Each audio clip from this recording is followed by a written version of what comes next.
والصلاة والسلام على المرسلين وعلى آله وصحبه أجمعين.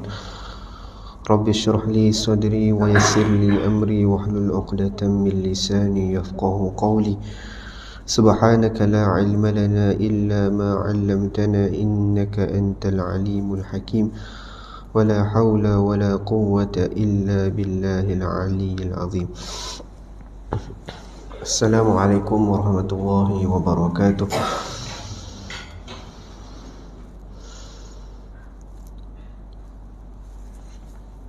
Alhamdulillah. Kita tinggikan kesyukuran kita kerana dengan limpah kurniaannya dapat sama-sama kita berkumpul pada pagi ini bagi meneruskan perbincangan kita berkenaan dengan topik yang mana sebelum ni kita telah sentuh berkenaan dengan harta-harta yang perlu dizakatkan. Jadi sebelum saya sambung, ada satu soalan daripada salah seorang pada jemaah kita yang lepas berkenaan dengan tanah. Jadi soalannya adalah, sekiranya seseorang itu memiliki tanah dan tanah itu merupakan tanah yang terbiar. Tanah yang terbiar tidak dibangunkan apa-apa, hanya dibiarkan. Jadi untuk kes begitu, tanah itu kita tidak perlu zakatkan. Kita tak perlu zakatkan sebab kita tak kembangkan tanah itu menjadi apa-apa. Kita tak bina rumah untuk disewakan, untuk dijual dan sebagainya.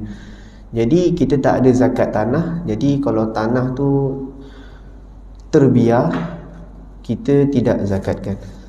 Jadi itu untuk soalan ni lah, berkenaan dengan tanah. Jadi kita sambung.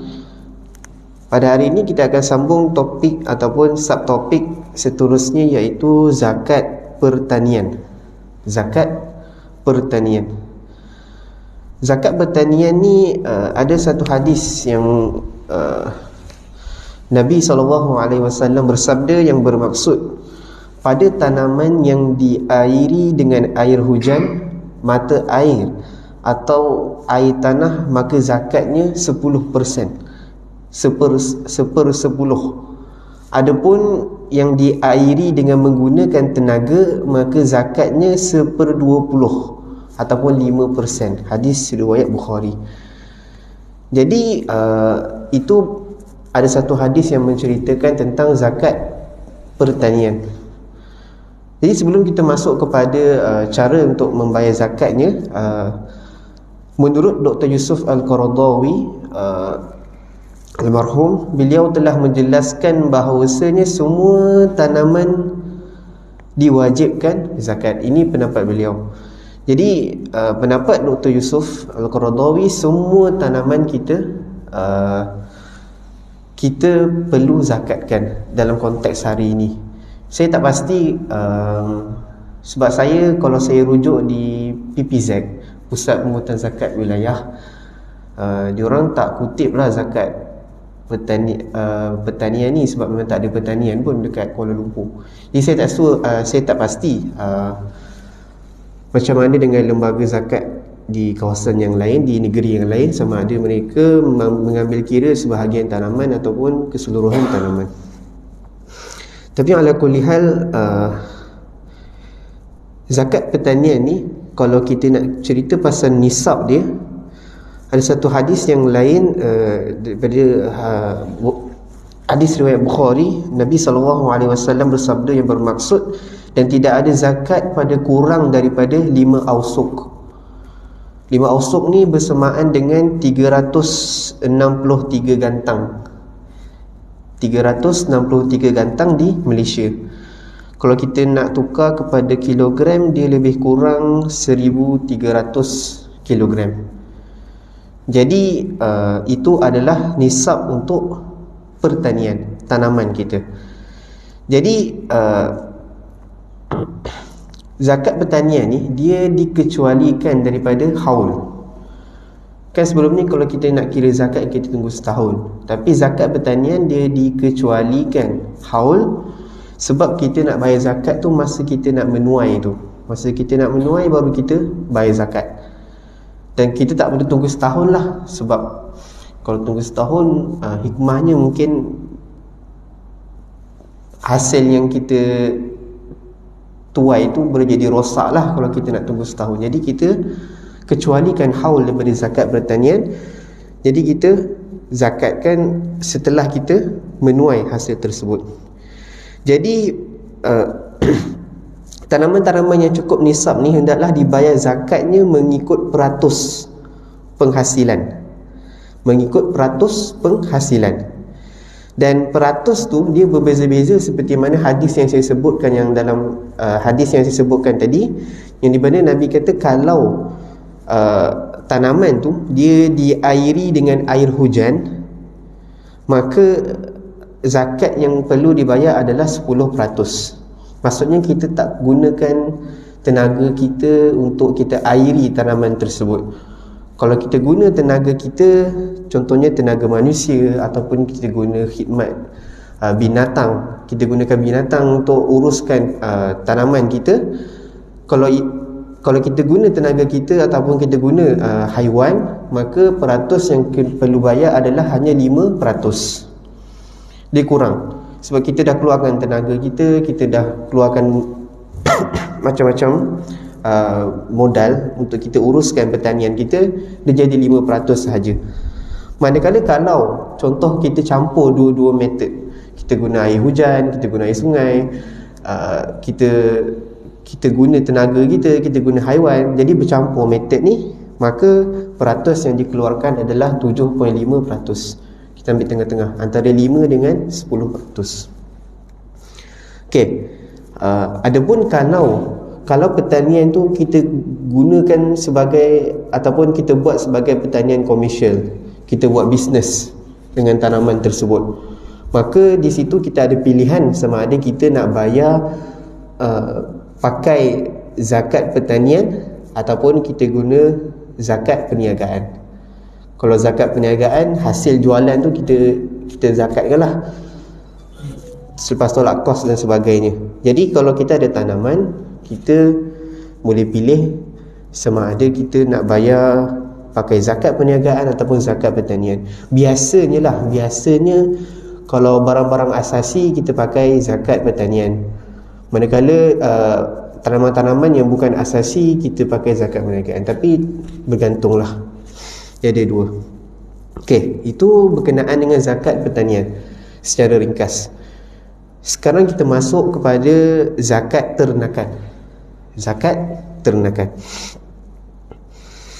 Ada satu hadis yang diriwayatkan Rasulullah sallallahu alaihi wasallam bersabda dalam hadis riwayat Bukhari dan Muslim daripada Abu Zar radhiyallahu anhu, apabila aku pergi kepada Rasulullah sallallahu alaihi wasallam, lalu baginda berkata, demi jiwaku yang berada di tangannya, tidaklah seorang lelaki pemilik unta, lembu atau kambing yang tidak menunaikan haknya ataupun zakatnya, melainkan haiwan tersebut akan didatangkan pada hari kiamat dalam keadaan yang lebih besar dan lebih gemuk. Haiwan tersebut memijaknya dengan kaki-kakinya dan menyondol dengan tanduk-tanduknya. Tak kala haiwan terakhir telah melintas, maka haiwan yang pertama akan dikembalikan kepadanya hingga pengadilan selesai dilakukan di antara manusia. Jadi ini hadis ni adalah satu kita kata peringatan daripada Nabi SAW supaya orang yang ada haiwan-haiwan ternakan ni untuk mengeluarkan zakat sekiranya dia layak, mengeluarkan haknya, mengeluarkan zakatnya. Okey, itu hadis yang berkaitan dengan pertanian, ternakan. Jadi apakah syarat-syarat wajib zakat ternakan? Yang pertama adalah macam biasa syarat yang umum seperti Islam. Yang kedua, kita ada pemilikan yang sempurna terhadap ternakan tersebut. Yang ketiga, cukup nisab. Cukup nisab ni dia berbezalah mengikut haiwan-haiwan. Jadi kalau unta, dia punya nisab dia adalah 5 ekor. Adapun kambing dia jadi 40 ekor.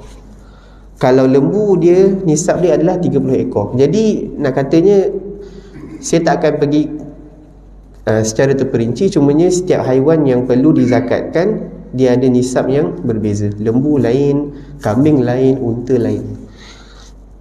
Okey, itu syarat yang ketiga. Syarat yang keempat, cukup haul. Cukup haul ni dikira setahun lah, dikira setahun. Okey, yang seterusnya digembalakan. Okey, contohnya kalau kita beli lembu, dan lembu tu memang cukup nisab lah, banyak. Kemudian lembu tu, hendaklah lembu tu digembala, maksudnya dia dibiarkan di tanah yang bebas. Maksudnya dia meragut rumput sendiri tanpa kita bagi makan. Contohnya dalam setahun tu, kebanyakan hari kita memang biarkan saja dia meragut rumput di tanah yang bebas. Kalau kita bagi makan setiap hari, itu kita tak perlu zakatkan lembu tersebut. Dia kena digembala di tanah yang bebas, dia boleh meragut rumput yang bebas lah. Bukan kita hari-hari ulu makanan dekat lembu tersebut. Itu syarat yang kelima, tersilap saya. Dan syarat seterusnya adalah tidak diperkerjakan. Jadi kalau contohnya lembu tersebut ataupun kerbau ke, kita gunakan untuk bekerja, seperti membajak tanah atau mengambil air. Jadi kalau binatang tu dikerjakan, maka kita tak perlu zakatkan haiwan tersebut. Yang kita zakatkan hanyalah mungkin hasil daripada pekerjaan yang haiwan tu buat. Jadi kalau haiwan tu diperkerjakan, maka tidak ada zakat pada haiwan tersebut. Okey, itu secara ringkas berkenaan dengan zakat ternakan. Adapun adakah semua haiwan dikenakan zakat, itu ulama diperselisihi para ulama. Saya tak pasti macam mana dengan apa yang diputuskan oleh pusat zakat di negeri masing-masing. Itu kita boleh rujuk di pusat zakat masing-masing. Okey, seterusnya kita ada zakat galian. Okey, zakat galian ni ada satu hadis Nabi SAW bersabda, Abu Hurairah, hadis ini daripada Abu Hurairah radhiyallahu anhu, yang bermaksud Nabi bersabda, harta terpendam bila ditemukan seseorang, zakatnya 1/5 ataupun 20%. Hadis riwayat Bukhari.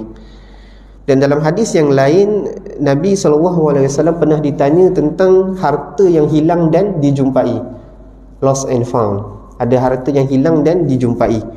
Lalu bagi dia bersabda, harta benda yang dijumpai di jalan umum atau di kawasan yang didiami orang ramai, hendaklah diberitakan untuk selama setahun. Sekiranya tuan empunya barang datang menuntut, maka serahkan harta tersebut kepadanya. Dan sekiranya tidak, ambillah sebagai milikmu. Tetapi harta yang dijumpai bukan pada jalan umum atau bukan di kawasan yang didiami orang, maka harta tersebut hendaklah dikenakan bayaran 1/5 bahagian 20%. Jadi untuk zakat galian ni, maksudnya dia boleh jadi harta tu harta karun. Kita jumpa satu harta yang bukan di kawasan orang ramai dan bukan kawasan orang duduk. Jadi kita jumpa harta karun lah. Sama ada harta karun tu di bawah tanah ataupun di atas permukaan tanah. Jadi kalau kita jumpa harta karun, ulama menyebutkan kita tidak kirakan haul kepada zakat galian tersebut, zakat harta karun tu. Kita tak kira haul, kita terus bayar zakat seperti mana hadis tadi, 20%, 1/5.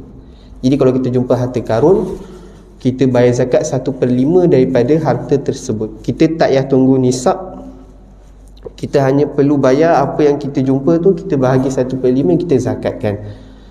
Itu untuk secara ringkas berkenaan dengan zakat galian, ataupun kita panggil sebagai zakat rikas ataupun harta karun. Okey, itu zakat galian. Jadi kita telah sentuh berkenaan dengan 3 jenis harta yang perlu dizakatkan: zakat tanaman, zakat ternakan dan zakat galian. Dan sebelumnya kita telah sentuh berkenaan zakat pendapatan dan zakat simpanan. Jadi ini adalah antara harta-harta yang kita perlu zakatkan. Okey. Jadi disebabkan kita dah habis berkenaan dengan harta yang perlu dizakatkan, kita sambung pada subtopik yang baru, iaitu asnaf zakat. Jadi asnaf zakat ni adalah golongan-golongan yang akan terima duit zakat. Kita akan pergi secara mungkin secara ringkas asnaf zakat.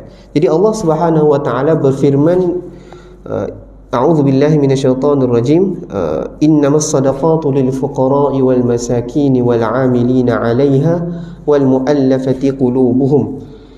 Sesungguhnya sedekah ataupun zakat itu hanyalah untuk orang-orang fakir, wal masakin, dan orang miskin, wal 'amilina 'alaiha, dan kepada amil-amil yang menguruskan zakat, wal mu'allafati qulubuhum, mu'allaf yang dijinakkan hatinya, wa fir riqab, untuk orang-orang yang wa fir riqab, untuk orang-orang yang wa fir riqab, orang yang hamba, yang untuk membebaskan hamba, wal gharimin, untuk orang yang berhutang, wa fi sabilillah, untuk jalan Allah, wa banis sabil, dan untuk orang yang terputus berkalan dalam perjalanan. Jadi di sini Allah Ta'ala sebut ada 8 golongan: orang fakir, orang miskin, mu'allaf, amil, orang yang ingin membebaskan hamba yang ingin membebaskan dirinya, orang yang berhutang, orang yang berada di jalan Allah, contohnya pergi berperang.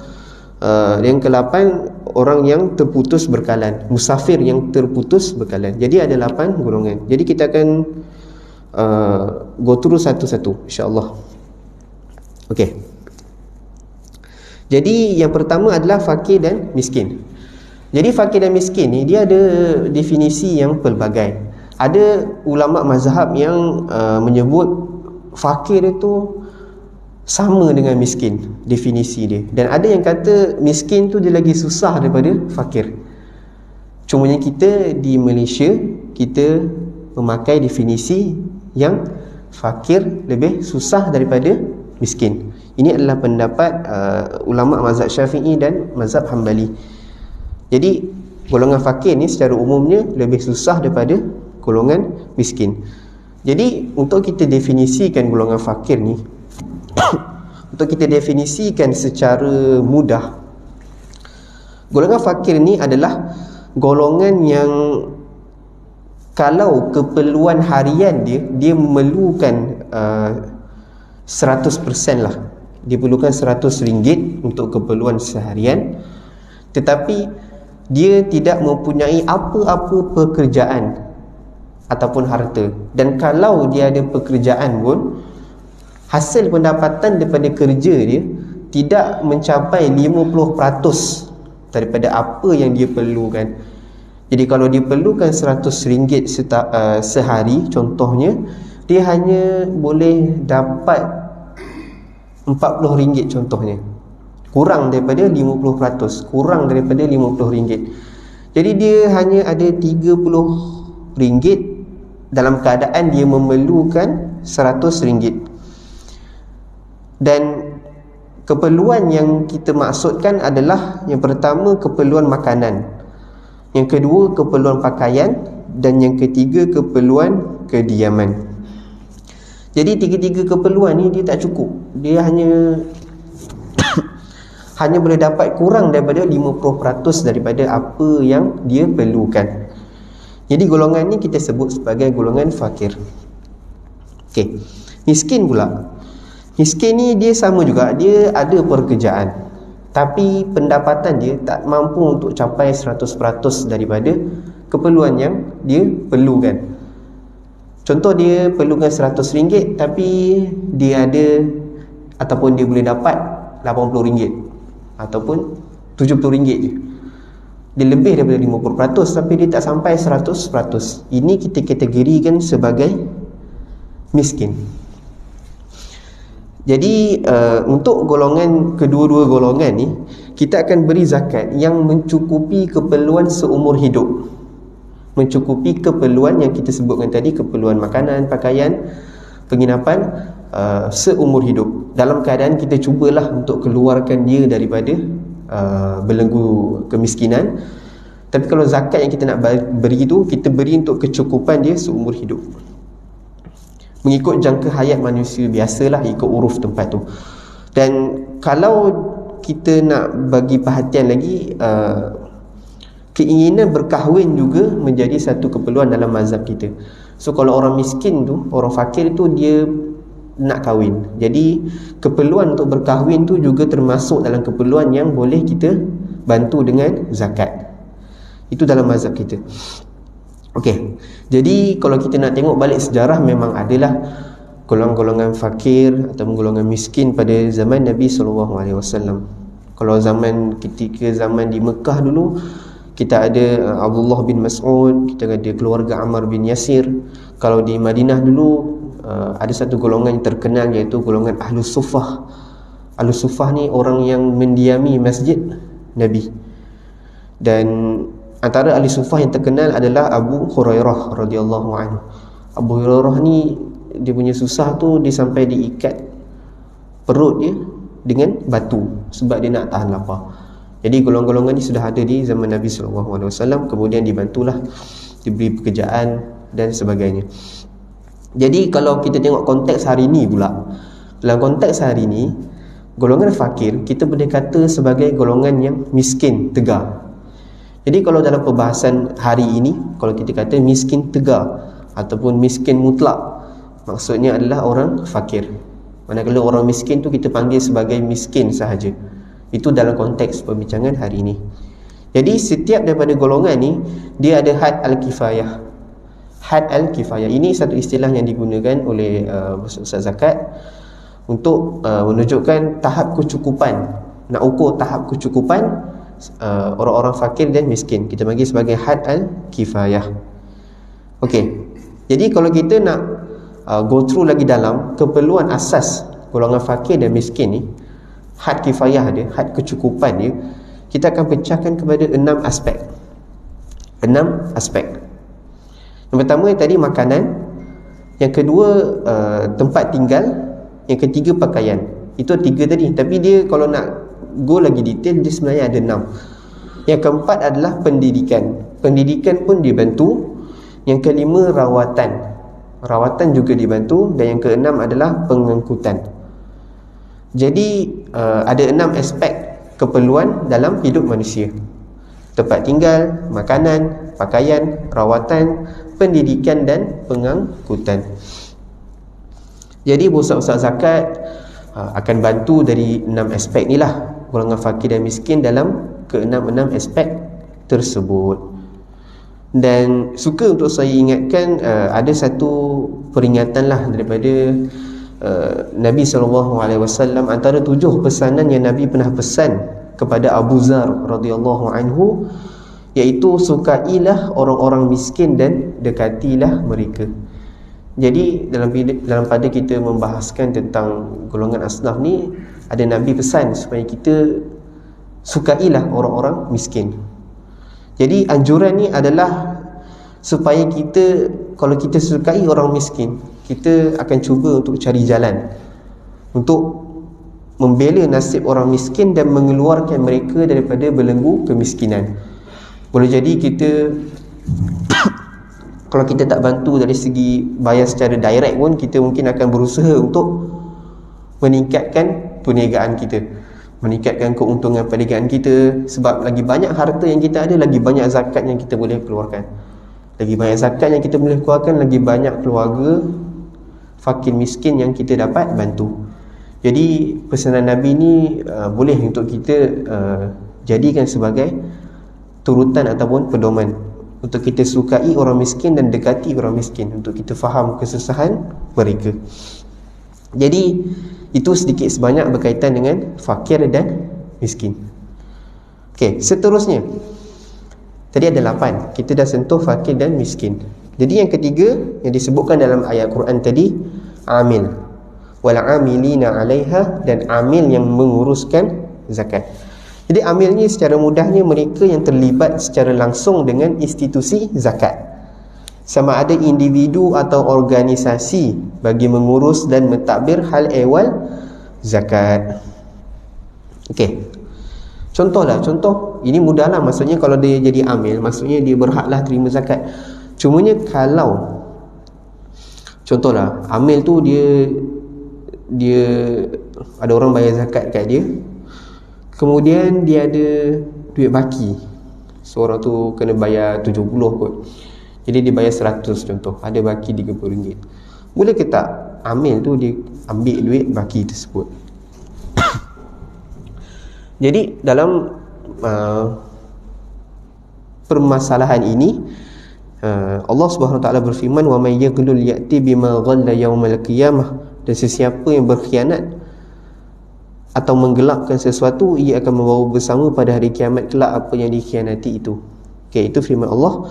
Dan yang kedua, ada satu hadis yang mengisahkan tentang larangan amil zakat untuk mengambil apa yang tidak sah ketika dia mengutip zakat. Jadi ada satu hadis yang panjang yang di mana Nabi SAW dia mengutuskan seorang lelaki untuk memungut zakat. Lalu lelaki tu pun dia pungutlah zakat kepada satu kaum ni, Bani Asad. Dia kutip zakat. Kemudian bila dia dah balik tu, ditunjuk dekat Nabi, dia kata okey, separuh satu bahagian ni adalah zakat dan satu bahagian ni adalah untuk aku, orang tu kata.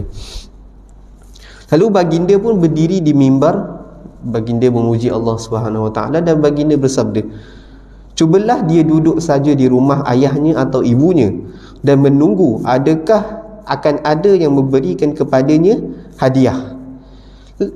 Kemudian Nabi kata, cuba kalau lelaki tu dia duduk rumah je, adakah dia boleh dapat hadiah yang diterima masa dia kutip zakat tadi? Jadi bahagian yang dikata untuk diri dia tu sebenarnya adalah dikatakan hadiah, maksudnya ada orang bagi hadiah dekat dia. Tapi sebenarnya kita pun tahu itu bukanlah hadiah sebenarnya, itu adalah pemberian orang untuk mungkin mengambil hati dia dan sebagainya. Dia jadi satu bentuk rasuah. Jadi Nabi kata kalau dia duduk rumah, adakah dia boleh dapat hadiah tu, bentuk hadiah tu. Jadi Nabi kata, demi zat yang jiwaku di tangannya, tidak seorang pun yang mengambil sesuatu dari zakat ini secara tidak sah, kecuali dia akan datang pada hari kiamat dengan dipikulkan di atas lehernya berupa unta yang berteriakan, atau lembu yang mengebuh, atau kambing yang mengembek. Jadi nak katanya hadis ni menunjukkan amil ni dia tidak boleh mengambil upah melainkan upah yang ditetapkan oleh institusi zakat. Orang yang melantik lah. Jadi amil ni orang yang melantik dia je yang akan bagi upah. Jadi dia tak perlu ambil upah daripada semua sumber. Contoh dia dapat hadiah, tiba-tiba dapat hadiah sebab dia kutip zakat.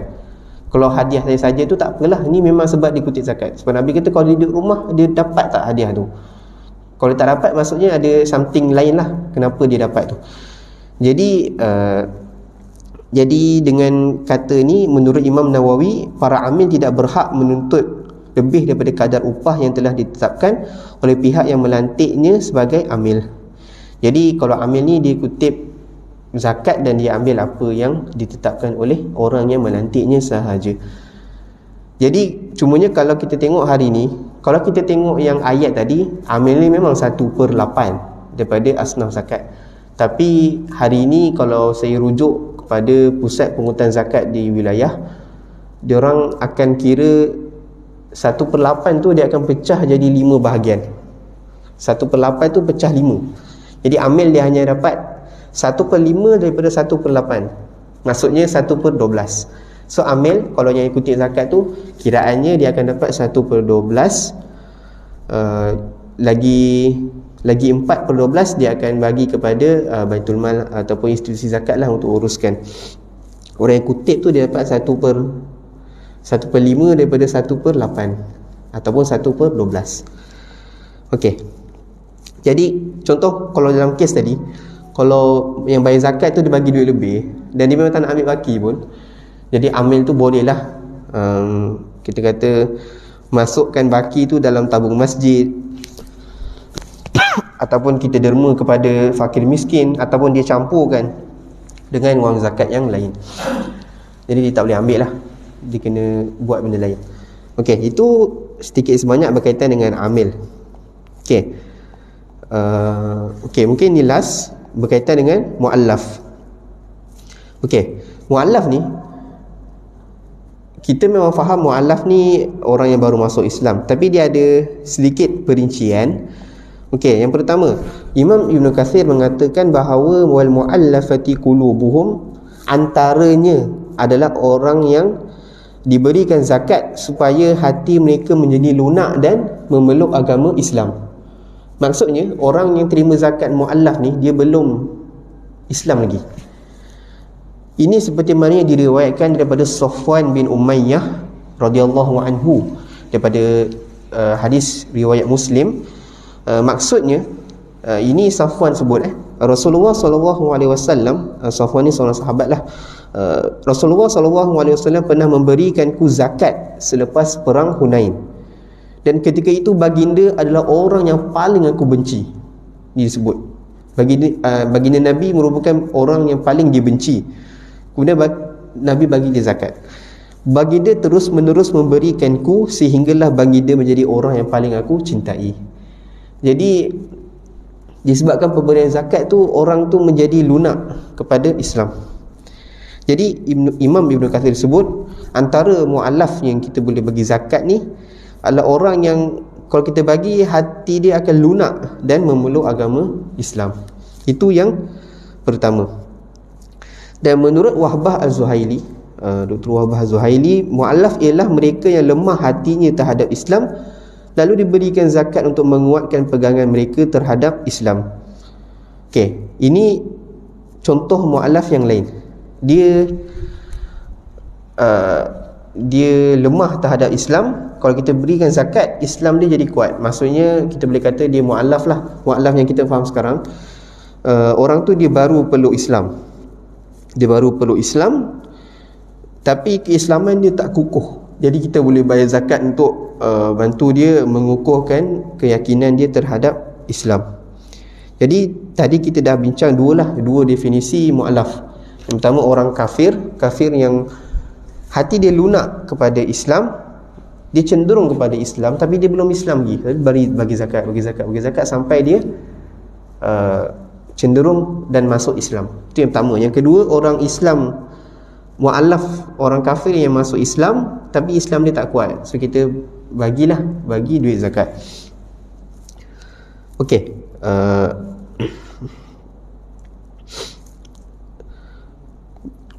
antara hikmah pemberian zakat ni kepada mu'allaf ni, Muslim mu'allaf ni, adalah untuk menunjukkan keprihatinan Islam terhadap nasib golongan berkenaan kerana sanggup meninggalkan kepercayaan lama mereka dengan memilih agama Islam sebagai syariah hidup. Jadi pemberian zakat ni untuk tunjukkan komitmen dan kesanggupan orang-orang Islam untuk membimbing golongan-golongan yang baru masuk Islam. Jadi biasanya kalau dibayar zakat ni, biasanya akan asnaf mu'allaf ni dia akan dibantu dalam pelbagai aspek lah. Kalau saya tengok apa yang pusat zakat buat, akan ada sagu hati kemasukan Islam, akan ada program dan kursus kefahaman Islam, ada bantuan kebajikan, membaiki rumah, perkahwinan, ada mahasiswa, ada pertubuhan. Jadi secara ringkasnya dia meliputi aspek kewangan dan kerohanian. Jadi agihan zakat untuk golongan mu'allaf ni sangat diperlukanlah untuk membantu mereka memulakan kehidupan yang baru sebagai seorang yang beragama Islam. Okey, itu contoh mu'allaf yang kedua. Kita ada contoh yang ketiga. Imam Al-Baghawi menyebutkan bahawa wal mu'allafati qulubuhum, orang yang dilunakkan hatinya, mu'allaf tadi, antaranya adalah mereka yang dikhawatiri melakukan keburukan, maka pemimpin Islam memberikan kepadanya sebahagian harta zakat bagi mencegah keburukan. Ini bukan level kita lah, ini level pemimpin-pemimpin kita, ulul amri kita, untuk decide, untuk tentukan sama ada kalau ada orang kafir, orang jahat yang dia boleh memberikan keburukan ke atas umat Islam, maka boleh untuk dikeluarkan zakat untuk mencegah keburukan daripada pihak tersebut. Jadi kalau kita boleh selamat, kita boleh bayar zakat, dan dalam keadaan kita boleh tarik dia supaya masuk ke dalam Islam. Okey. Itu 3 contohlah mualaf. Orang muslim, orang kafir yang belum masuk Islam, orang muslim yang baru saja menganut agama Islam, dan yang ketiga untuk mengelak keburukan daripada pihak tertentu. Okey. Jadi kalau saya petik apa yang dibincangkan di Fatwa Negeri Melaka, sebutan dan tempoh panggilan mu'allaf ni, sebab mu'allaf ni dia bukan selama-lamanya kita panggil dia mu'allaf. Tempoh panggilan mu'allaf ni untuk seseorang yang baru masuk Islam ni, dia dikira berdasarkan uruf setempat. Jadi tak silap saya, uruf setempat di Malaysia ni atau di beberapa negeri adalah 5 tahun. Betul, 5 tahun mengikut uruf.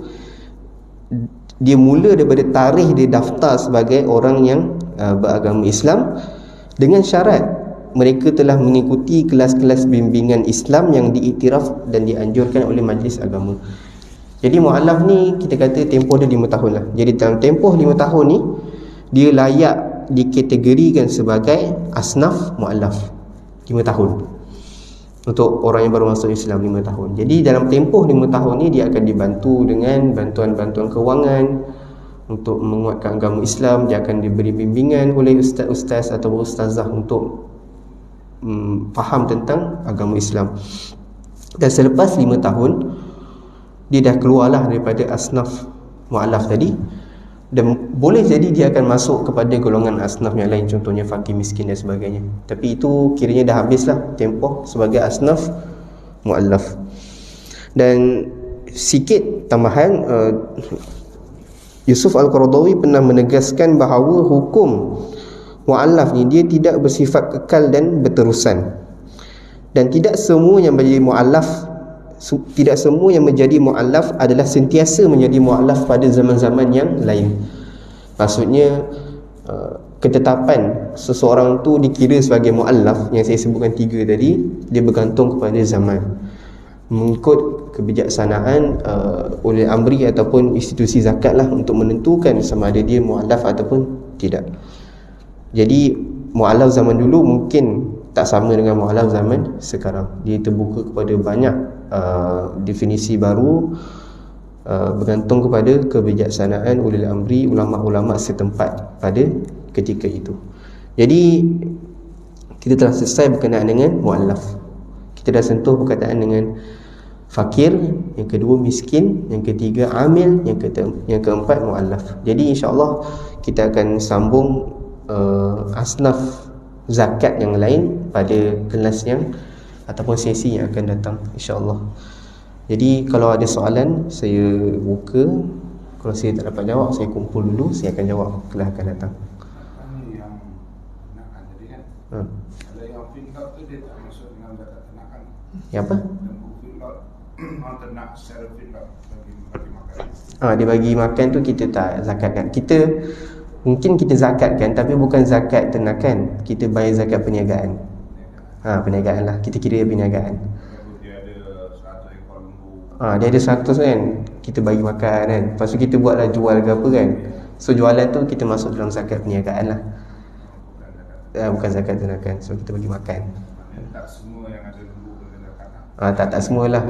Dia ada macam syarat khas lah. Dia berbanding dengan jenis harta yang lain macam tu. Ada soalan lain? Tak apa, kalau ada kita boleh tanya lepas ni insya-Allah. Aqulu qawli hadza astaghfirullahal azim li wa lakum. Saya minta maaf sekiranya kesilapan daripada saya, mohon pada teguran daripada semua insya-Allah. Assalamualaikum warahmatullahi wabarakatuh.